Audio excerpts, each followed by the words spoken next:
RJ ba yun on? Atong kabiran may gala no ang paghuwag hulagway sa karong nga gipahigayon nga Sara Duterte for President movement kining Run Sara Run. Mao kini kinaunahan may gala nga nagpasiugda nga naghatag og pag-awhag adto kang Sara Duterte nga mudagan karon maabot pinili ay may gala. Kining grupo sa Sara Duterte for President movement una kining gipahigayon diri sa Dakbayan sa Sugbo.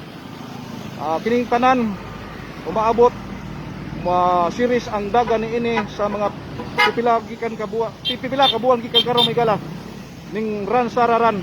Ubay-ubay ang mga grupo nga ni salmot ning Run Sara Run nga gipagayon karon Pebrero 25 tuig 2021 may gala kining Run Sara Run may gala.